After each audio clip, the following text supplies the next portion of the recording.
All right, we'll turn your Bibles then to 1 Corinthians chapter 10. That's where we are. Listen to Steve's lesson last week, book of James, James 1. Never heard James 1 covered so fast. No, he did a fine job. And we appreciate him. Appreciate the elders letting me have some time off. But 1 Corinthians chapter 10, you're welcome, is where we are. In the book of 1 Corinthians is a great book. We'll just kind of give a quick review. When we look at 1 Corinthians, it is a church that Paul loved, but a church that had turmoil. Evidently, there were some internal strife, some internal problems. If you look at the first chapter, you see that. You get on in, especially to the 5th chapter, and one of the things you find out is that there's a church that is not keeping itself from a reputation standpoint pure. There's a young man involved in sexual immorality, and Paul explains that there needs to be a separation and from the church, and he explains how to do that. 1 Corinthians chapter 5, he talks about church discipline and how to withdraw from an individual, which is always a painful transaction. It's always hurtful from the standpoint of it just hurts your heart that you have to do it, but yet at the same time it's necessary at times, and the reason being because the church needs to present not only a unified front, but needs to present a front from the standpoint of this is what we are. We are a church doing the best we can, but we do it not, or should be done, not from the standpoint of showing people up, but from a standpoint of love and concern and consideration for the individual, because what the church is all about, and we know this, but what the church is all about is trying to help people get to heaven. That's what we're all about. We're not trying to just be ugly towards people. We're not trying to treat people in a mean-spirited or ill, contemptuous way. We're trying to help people, to shape them according to as we understand the Bible, so that heaven will be theirs. And well done, good and faithful servant. Well, as you continue on, then in the 7th chapter especially, Paul begins by talking about concerning the things you wrote to me. And so evidently, as we concluded there when we studied that the church of Corinth had sent Paul probably more than one question, probably several questions. And we talked there about the 7th chapter with regards to marriage and those situations. But these were questions that Paul answers. And you get into the 8th chapter then, and Paul deals with the idea of a weak brother. And in many ways, 8, 9, and 10 especially, and even to a degree 11, they fit together, although their thoughts are a little bit different. The 8th chapter, Paul is dealing with the idea of the weak brother.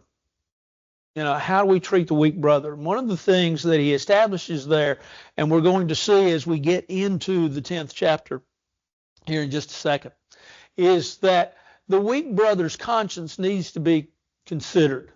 And there are things that God allows that for whatever reason some folks have been through the years, had their conscience trained that such things are wrong. You don't hear this much in the church anymore, but when I began preaching 40 years ago, you heard it a little bit, and that was the idea of playing cards. When I began 40 years ago, I knew of some families that would get together like on Friday night and they'd play rook. And the heresy of heresies. But there were those that condemned them because they sat in their front window of the house. That's happened to be where the table was, by the way. But people could walk by or drive by and see these two families, members of the church, playing cards, playing rook.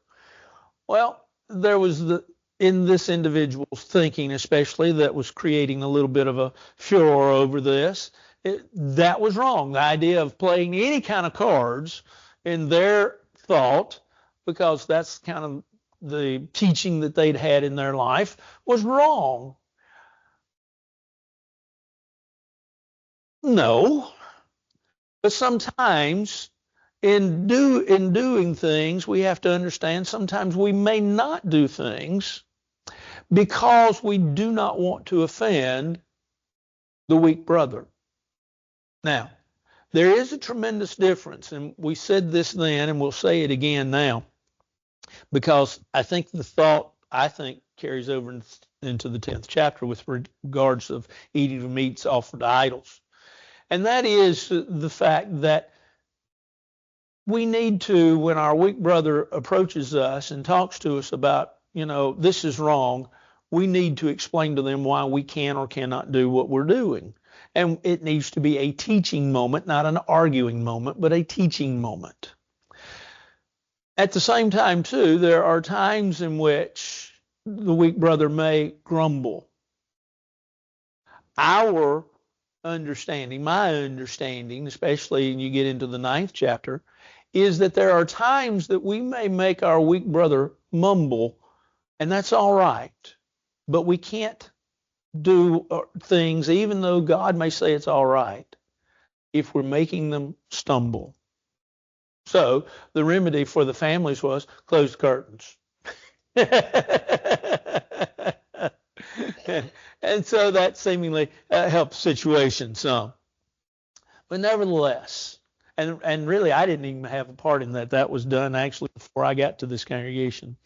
But that was what Paul was dealing with, especially with regards to meat offered to idols. And then in the 9th chapter, he gets into the aspect of understanding that living the Christian life, there are times in which you deny yourself, Matthew 16, and self-discipline. And so beginning in the 10th chapter, as we're going to begin now, there is really, some folks look at it as an illustration, at least the first 5 verses, as an illustration of what he had said with regards to the 9th chapter, the very end of self-denial. And what he's talking about in these first 5 verses is that Israel had all the advantages. And if you go back to the Old Testament, that is so true. Israel had all of these advantages, and yet they only had one purpose: do what God says, we'll get you in the land of promise. They couldn't do it, didn't do it.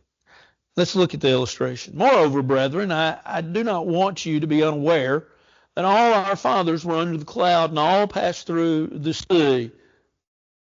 You get the reference, right? All under the cloud of leadership which God provided to the children of Israel. And then they of course passed through the Red Sea. All were baptized. The word baptized there is not the idea of baptism of salvation, but they were buried or they were hid into Moses in the cloud and in the sea. God led them. God directed them. All ate the same spiritual food.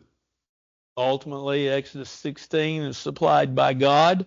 All drank the same spiritual drink. There were 3 great places of which they drank: Horeb, and Kadesh, and of course Beer were the 3 major places. For they drank of that spiritual rock. Now it kind of changes, the thought changes. For they drank of that spiritual rock that followed them, and that rock was Christ. They'd had, if you will, Israel, all kinds of advantages. What did they have? Well, they'd had leadership. They'd had protection. They got to walk through, if you will, the sea, on dry land.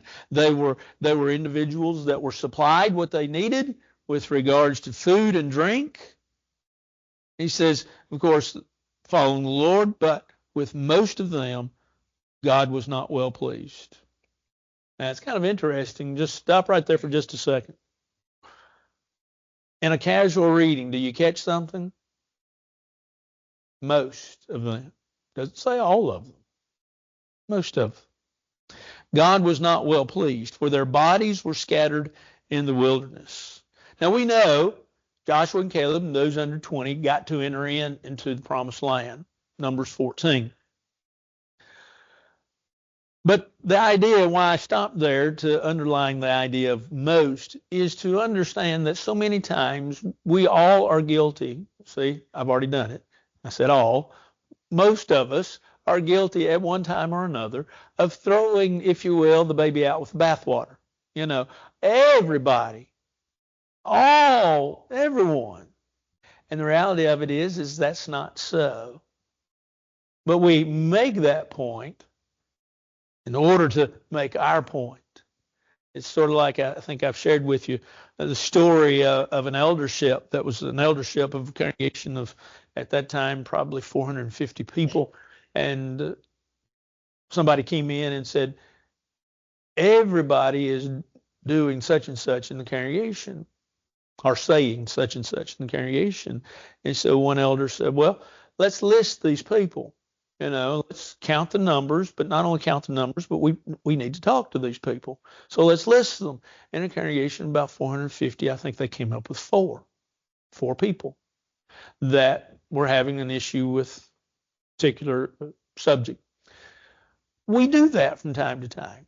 We get the concept of, well, me and my house are everybody, so to speak. And we need to be careful with that. Not everybody was God displeased with. Why? Well, Joshua and Caleb, Numbers 14, they came back. Remember the spies that went out and spied the land of Canaan? They came back and said, we can do this. The rest of them said, no. And of course, those that were 20 and under, they survived. They got to enter, but those older, no. And so Paul says, those folks, their bodies were scattered in the wilderness. Why does Paul include this paragraph? It's because of what he'd said in the 9th chapter. Israel had all kinds of advantages, and they didn't take advantage of them. Their bodies were scattered in the wilderness. It's almost as if you will, what Paul is trying to give them is that light bulb moment where, we need to be individuals that submit to the will of God. We need to be subject to the law of Christ. We need to be individuals that keep our body, discipline our body, and bring it into subjection. We need to be those individuals. We have those advantages. We need to take advantage of them. You have this. Take advantage of it. It's sort of like having something and then putting it away for a better day or a rainy day or a different day. And 10 years later, you find it in your house and it's old and it's ruined and you can't use it anymore. You put it away for a safe day or a different day. You should have used it then when you had it. And that's what Paul is trying to explain to these people, because he's going to change here in verse 6 and say, now these things. Now, before we get to that, is anything anybody want to say about what we've said thus far? Excuse me. Well, all right. He says, now, changes his thought a little bit. Now these things became our examples, to the intent that we should not lust after evil things as they also lusted. Now, Paul, it's interesting. We often look at the Bible. I was thinking about this week as I was studying this again and looking at it. We look at the Bible and we preach and teach and should look to the Bible for examples. But we have to understand that not all examples are good, positive examples to follow. Sometimes God gives us some examples of things not to do. And so Paul says here, these folks, they're not a good example. He says, we shouldn't lust as they lusted after evil things. Do not become idolaters. And this is it's interesting because this is where Paul he hit on it a little bit in the 8th chapter. Now he's coming back to it again. And it's the idea of idolatry. It's the idea of eating of meats with regards to idols. So he's coming back to the subject of idolatry. Evidently, and we know so from discoveries, archaeological discoveries, in Corinth, there was a great deal of idolatry. Now, an idol does not always have to be some totem pole, if you will, and I don't mean that derogatorily, but some pole or some piece of wood or some sculpture in which we fall down and we worship. An idol is anything that we put before God. That's a long-held definition, and it's probably the best definition that we can find with regards to God. Now, he's going to talk about, in this text, he's going to talk about God's little g, in essence, idols. But let's understand that when the Bible really talks about, with regards to especially the New Testament, stay away from idolatry, put God first, that an idol is anything. And it doesn't necessarily have to be, as we said, a wooden pole or a sculpture which we bow down to. It's anything. It can be money, it can be possessions, it can be our house, anything that takes over, if you will, our time and our money to the point of consuming us more than the Lord.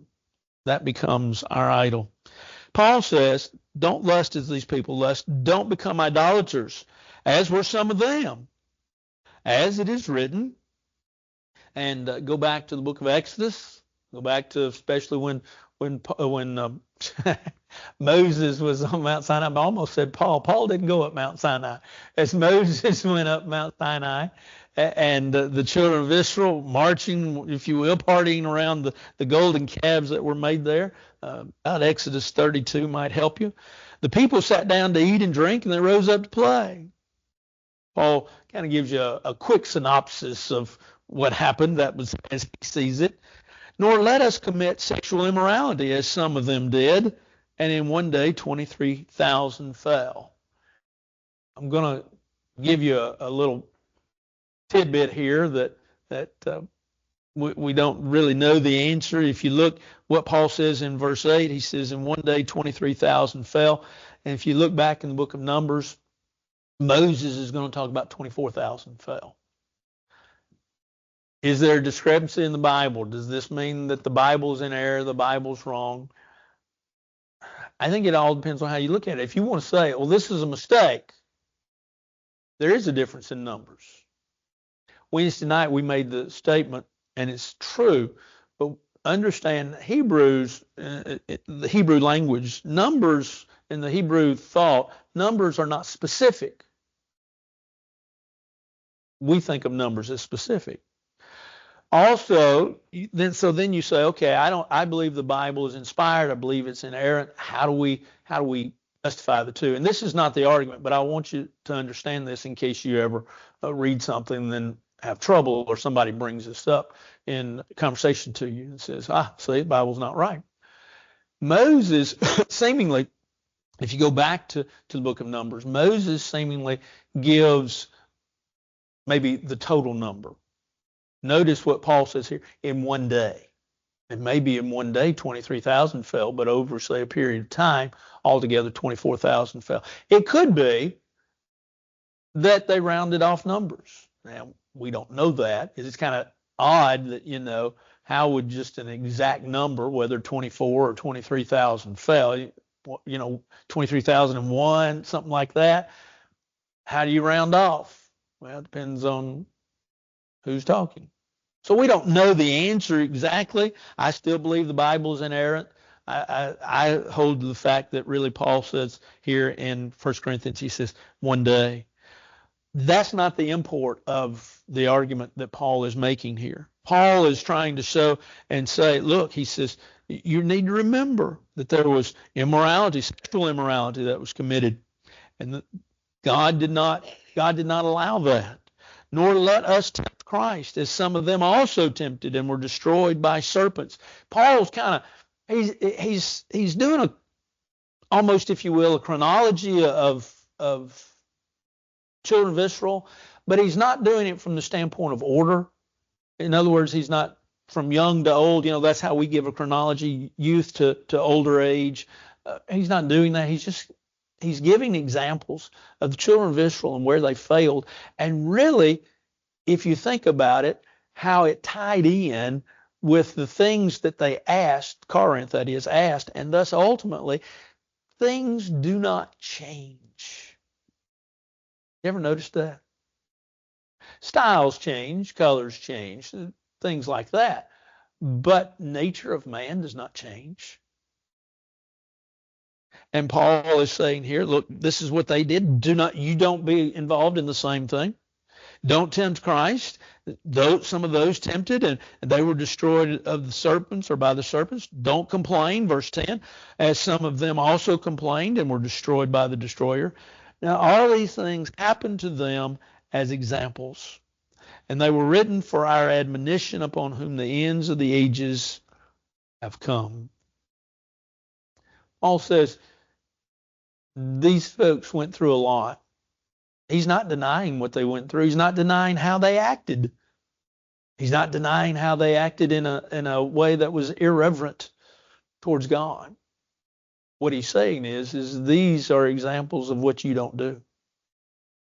They failed. Israel failed miserably. And so consequently, you need to be sure that you don't do that. You're not involved in complaining. You're not involved in tempting the Lord. You're not involved in sexual immorality. You're not involved in these things. And as he goes on to say, he says, notice what he says. He said, now all these things happened to them. This is verse 11, as examples, and were written for our admonition. Were written for our instruction, our edification in many ways, but our instruction, upon whom the ends of the ages have come. The ages there. It's plural. Is he talking about the patriarchal, Mosaical, and Christian age? Yeah, probably so. And so he says, upon whom the ends of the ages have come. Learn from the mistakes of others. You know, sometimes we can learn from others as much as we learn from making mistakes ourselves. And if we'll but listen, I heard many years ago a young preacher get up, and he started in Proverbs chapter 1, and pretty close to the beginning there. My son, hear the instruction of your fathers, forsake not the law of your mothers. And here's what the young preacher said. He said, you know what Solomon is saying? He's saying, listen up. Pay attention to what's going on. Well, that's the same advice that Paul's giving here. Listen up. Learn from these people. Don't do what they did. Don't make those mistakes. Anything else? Well, notice what he says in verse 12. Therefore, let him who thinks he stands take heed lest he fall. Therefore connects us with what he's just been saying. Therefore. In other words, he's winding up, or he's concluding his argument, his presentation with regards to this point. And he says, therefore, be careful. Be careful. Individuals, yea, all of us probably at one time or another, have felt that our faith is so strong that nothing can push it over the edge, nothing can cause it to waver, and then something happens. And all of a sudden, God, quotes, God has done something to us. God has destroyed us. God has left us out to dry. God won't answer our prayers. God is non-existent almost. And our faith is weak. The Bible talks about strong faith, little faith, big faith, weak faith. Get your concordance out and look at it. It's kind of interesting to kind of chase that down. Paul says here, you need to be careful. Those of you in Corinth need to be very careful. Why? Because, well, you think everything's all right. You think you're standing. You think, oh, man, my faith's strong. He says, but be careful. He says, lest he fall. Lest he fall. Things happen. Things happen on a dime. You know, you can be driving down the road and something happen. Every once in a while, when I think of that, I think of a man that had retired from the gas company. He has passed away now, but he worked for the gas company. He had retired, but he was still involved with them from the standpoint of advice and things from time to time and telling them where pipes were and so forth and so on.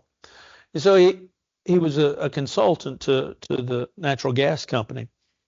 And one day he was going into the gas company. It was one afternoon, actually. He was going into the gas company to do a little work to help them out. And on his way, almost to the gas company, right? Matter of fact, the gas company sat right across the road from where he was. A car pulled in front of him, and he hit them. And his health was never the same.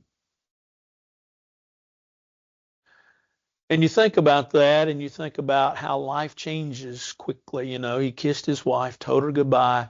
I'll be back in an hour or so. I got to go down and help them do this.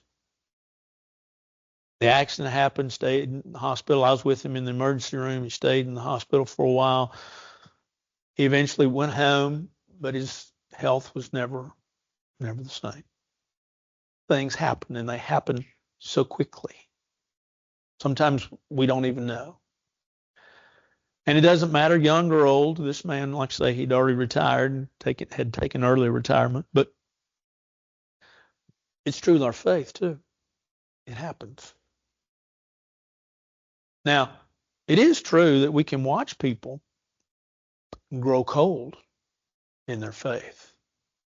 We've seen that, right? We've seen people that things happen and eventually they begin to pull away. And a lot of folks, when they stop church, have stopped really long before we ever notice it. You know, all of a sudden they don't participate in the ministries of the church. All of a sudden then Wednesday night's not important, Sunday night's not important, Bible school on Sunday morning's not important. They don't come, they don't attend those things. And before you know it, then they're not coming on Sunday morning. Everybody says, what happened? And what happened was 4 years ago. And they stopped working in the ministries that they were involved with. Paul says, be careful. But we look at it and we say, that's so negative. But I think verse 13 is, for me, one of the most positive verses that I can place my hat on. No temptation has overtaken you. None of Satan's advances, none of the things that he will try to pull on you has overtaken you except such as is common to man. Paul doesn't say you're not going to be tempted. Paul doesn't say, as a child of God, temptation will be yours. It will not be yours. Matter of fact, the Bible reiterates time and time again, as Christians, you'll be tempted. Now, let's put ourselves in Corinth and just listen to that little statement.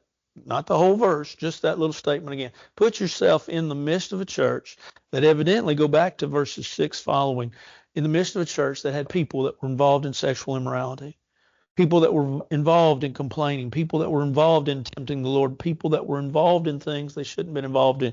The weak brother, go back to chapter 8, the weak brother that is questioning your faith because you're doing something that God has said all right, but he or she thinks that it's wrong.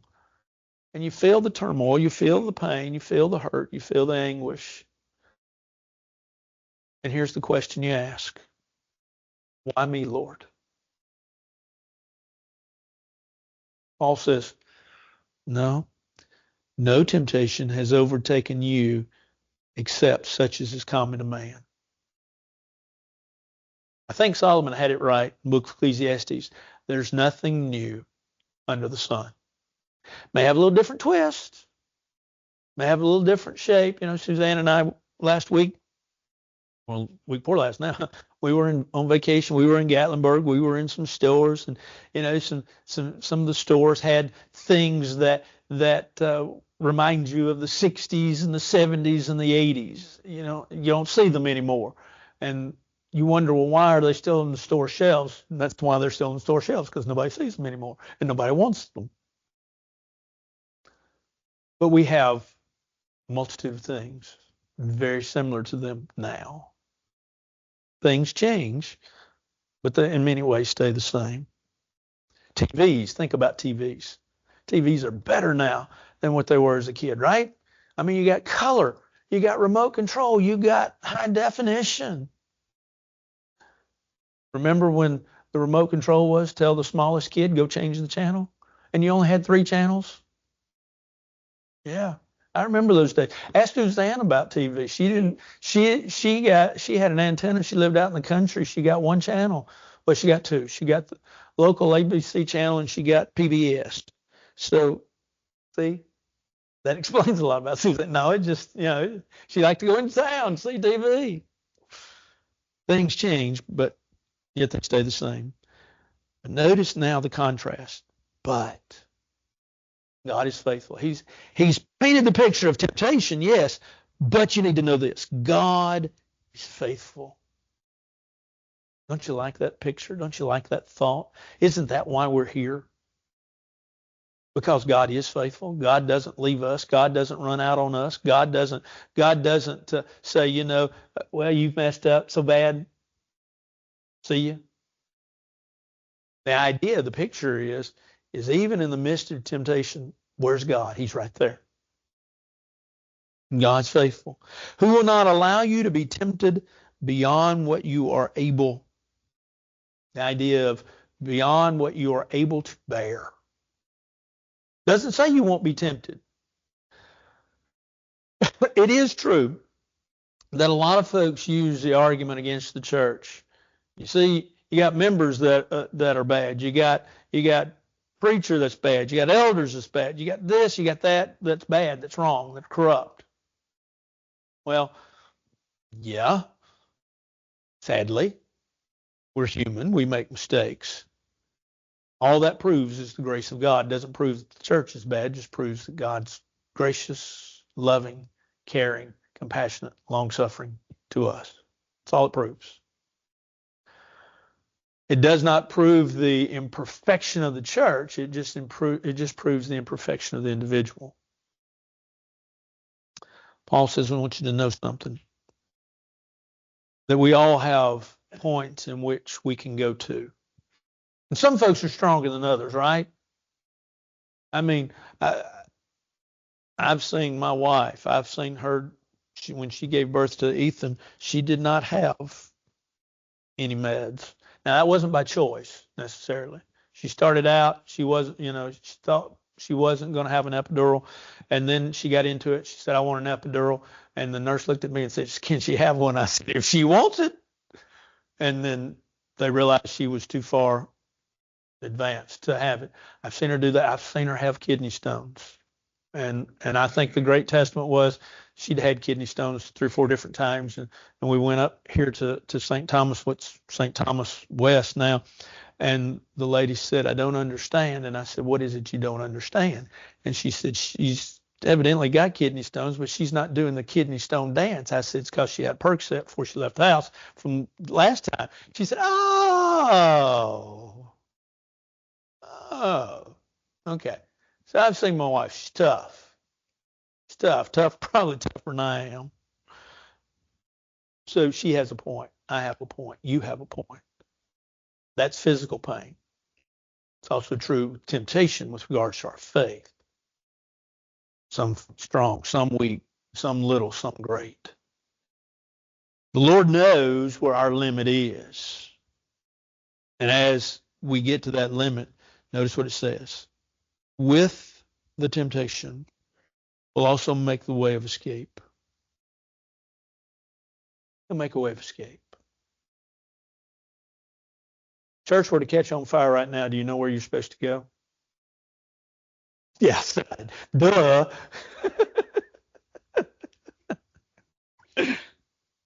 Yes. We would know to, of course, evacuate out the back, outside, go outside. But what about another part of the building? Especially when you get into large buildings. I was at one of our hospitals this week visiting. And, they always show you in case of fire, you don't use the elevator. Duh. Yeah, but here's where you go. Here's the escape plan. Here are the stairs. Right. Gotcha. In the midst of our temptation, God provides a way of escape, that you may be able to bear it, that you may be able to endure it, that you may be able to get through it. Now, think about that verse and think about that promise. That's a promise. It's a beautiful promise in my estimation. Think about that promise with regards to your own spiritual well-being. He doesn't say you're not going to be tempted. There's value in temptation. You might say, I don't see the value in. Sure. Why? Because as we're able to stand up against temptation, and the more we're able to stand up against it, what happens to us? Stronger we become. Stronger we become. And as we become stronger, we're able to push off more and more and more. And even in the temptation, what happens? We grow, right? If we really understand, A, what temptation is, and B, we know where, of course, it comes from, but we're able to understand where the source of our help is, and we find the source of our help through God, and God uses his passages, his people, his promises to reaffirm our faith. And if we'll allow God that opportunity, then we grow. So Paul doesn't say, hey, Church of Corinth, don't worry about it. You're Christians, you're not going to be tempted. He says, no, there's a point. God knows that point. God's going to provide a means of escape. It's up to you to take it. Will temptation provide a way of escape that you may be able to endure it or bear it? The New King James says bear it. It's the idea of endure it. You can make it through. You can get through all this. You can make it. And that's what Paul's telling Church of Corinth all of a sudden. Now he's going to change again his topic, if you will, is what he's talking about. But he's setting them up. Take advantage of what you have, the promises. Don't follow the example of Israel, but know God's with you. And he can carry you through this if you'll let him. Now, anything else? Excuse me.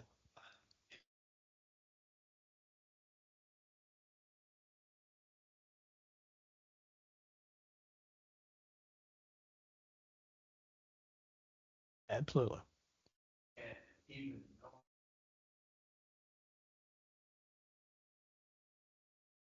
Yeah. Yeah. Yeah.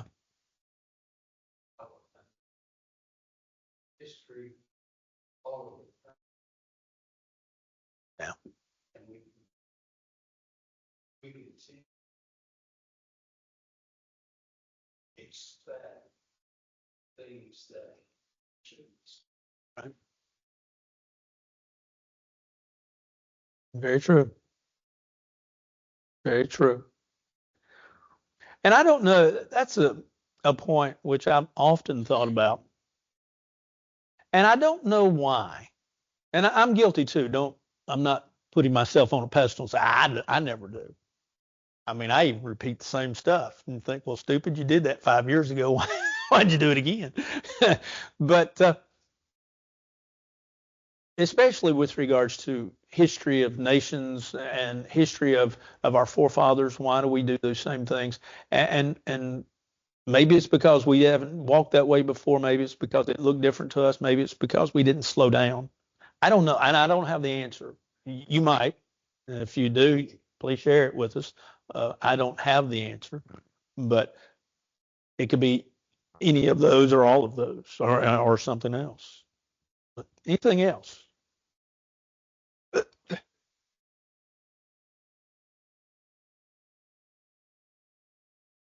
right. Yeah.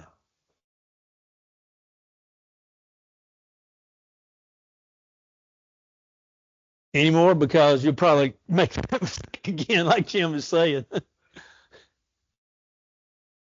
Yeah. Yeah. Yeah. I understand. I can't answer that to a great satisfaction other than the fact that there's more coming. You know, yeah, it's not the end of it. There's more coming, and it could be along this line too, Jim. Steve, last week talked about James 1, and remember, James talks about every man is tempted when he's drawn away of his own lust and enticed. Oh, look that up. That may be about verse 12, I think. It's 12, 13, 14. I'll pull a Marshall keyboard. Just read the book of James. You'll find it. It's there. but those areas of weaknesses, of course, you've dealt with enough people, and Jim has. We all have, really. We've seen people that, some have the weakness of Solomon, women, and some have the weakness of complaining, and some have the weakness of idolatry. We'll put it like that. And it doesn't mean that Satan is going to never tempt us again within those same areas. That would be the only explanation I can. I think your question's great. I just don't have a good set answer for it. Anybody else or anything else? Or somebody want to answer that? Yeah, that time. Yeah, that's kind of where I am on that, but I think it's a good point. Anything else? Okay, well, Paul does change. Therefore, he said what he has said to get to where he is. Sometimes there's a long wind-up before the pitcher ever throws the pitch. The clock now in baseball has done what it's done to baseball, but nevertheless, used to, a pitcher could sit there as long as he wanted to, right? Especially if he was going to try to pick off a runner or try to keep that runner from advancing. But now you have to, within 20 seconds, you have to get rid of the ball. Don't get me on that soapbox. We'll not talk about that. But sometimes used to, there were long windups before there was actual pitch. Paul, I don't think has made a long windup, but he's going to get to where he wants to get to here. And he's going to come back to this idea, but it's not so much the eating of meats here as he has addressed earlier in this chapter. It's the idea of idol practice and meats that were offered to idols. And when do you participate? One of the great questions that Christians have to answer through the years, and we're still answering it. And there's still this, I guess I wouldn't say misunderstanding. There is still this, where do I draw the line problem? And that is that we know of people, we love people, that those people may be in our family, and there are particular sins in their lives, particular things that they do that are wrong, and we know are wrong. Helped a woman just last week that's part of the issue. There's something in her family that some members of the family drew a line, and they felt like they had to, and I completely understand that. And this lady wanted to know, where she needed to draw the line with regards to her grandchildren. By the way, this is no one here at River Road. Don't go home guessing, well, that was so-and-so. They're not here, so don't try to guess them. By the way, that's ugly and that's mean-spirited and that's not Christian-like anyway. But nevertheless, where do you draw that line? Paul, I think, somewhat addresses that here with the idea of where you draw the line, but not telling folks this is the line. Therefore, my beloved, flee from idolatry. There's the line. The line in many ways goes all the way back to Exodus 20, right? Shall have no other gods before me. Now you might say, well, that's Old Testament, preacher. That's right. It's carried over into the New Testament. We don't abide by, or we're not bound by the Ten Commandments as such, as a body of commandments. But those commandments are carried over into the New Testament, except for remember the Sabbath day, and We have the idea and the teaching of remember the first day of the week, keep the first day of the week. Paul says, I want you to flee. I want you to stay away from. And really, to me, it has the sense of stay away from all connections of idolatry. That would include, as this discussion goes on, the eating of meats that are offered to idols. Best thing to do is just stay away from it all. That way you don't have to worry about it. And I speak, he says, as to wise men. Kind of interesting there. He I think, kind of passes a compliment on to them. I speak to wise men. Judge for yourselves what I say. I like that because here's what he says. Think about it. That's all he's saying. Think about what I'm about to say. Come to your own understanding. There are a lot of folks that I have talked through the years, and I'm sure you have too, about the Bible. And they've had to come to their own understanding. And that's difficult, especially as we raised our children, right? They have to have their own faith. Now, we try to direct them in their faith. We try to direct them with regards to what faith they're to have, how they're to have it. But they still have to have their own faith. They have to pick and choose. They have to make those decisions.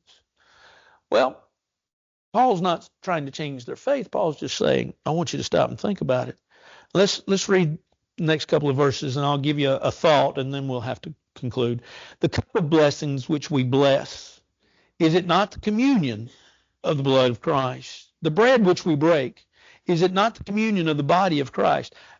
I'm sorry, there's a whole lot easier way of saying what Paul said here than this, but this is the way he chose to say it. For we, though many, are one bread and one body, for we are all partakers of that one bread. Now, I'm going to stop you here, let you think about this, and we'll finish this thought, and we will come back to these verses. We'll read them again just to kind of catch us up.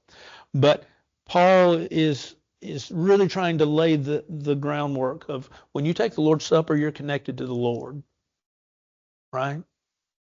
And what he's going to go on to talk about is meat offered to idols. Now, I want you to stop and think, do a little reading, just finish out the chapter is good enough, and you'll get a sense of what's going on, and that'll help you. And come back next week, and we will try to help muddy the water for you even more. Anything else? Well, let's bow for a word of prayer. Our Father in heaven, we're thankful for this day, for the blessing of it, for the opportunity to study your word. We're thankful for your word, for what it means to us, for the direction that it gives us.